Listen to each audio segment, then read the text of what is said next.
ரிலீஸுக்கு முன்னாடியே இப்படி பயமுறுத்துறீங்க.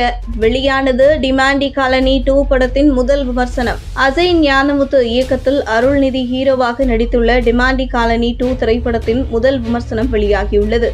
இயக்குனர் AR முருகதாஸிடம் உதவி இயக்குனராக பணியாற்றியவர் அஜய் ஞானமுத்து. அவர் கடந்த 2015ஆம் ஆண்டு திரைக்கு வந்த டிமாண்டி காலனி திரைப்படத்தின் மூலம் இயக்குனராக அறிமுகமானார்.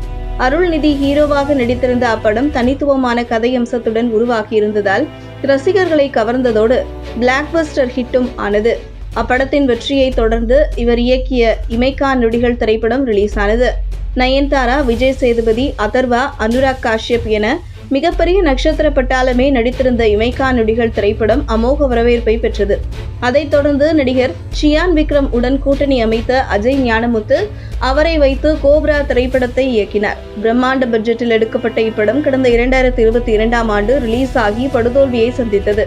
கோப்ரா படத்தின் தோல்விக்கு பின்னர் எப்படியாவது கம்பேக் கொடுக்க வேண்டும் என முடிவெடுத்த அஜய் ஞானமுத்து தற்போது டிமாண்டி காலனி படத்தின் 2ஆம் பாகத்தை இயக்கியிருக்கிறார். அதில் அருள்நிதிக்கு ஜோடியாக பிரியா பவானி சங்கர் நடித்துள்ளார். இப்படத்தில் பிக் பாஸ் டைட்டில் வின்னர் அர்ச்சனாவும் முக்கிய கதாபாத்திரத்தில் நடித்திருக்கிறார். டிமாண்டி காலனி 2 திரைப்படம் வருகிற ஆகஸ்ட் 15ஆம் தேதி ரிலீஸ் ஆக உள்ளது.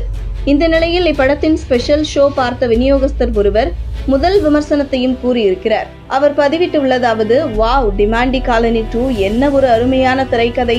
ஆகஸ்ட் 15ஆம் தேதி ஒட்டுமொத்த இந்திய திரையுலகமும் அஜய் ஞானமுத்துவின் திரைக்கதையை பற்றிதான் பேசப் போகிறார்கள். மகாராஜாவுக்கு பின் டிமாண்டி காலனி 2 படத்தின் வெளிநாட்டு உரிமையை கைப்பற்றியதில் நாங்கள் மிகவும் லக்கி என குறிப்பிட்டுள்ளார். மற்றொரு பதிவில் டிமாண்டி காலனி 2 மாதிரி ஒரு பேய் படத்தை என் வாழ்நாளில் பார்த்ததில்லை.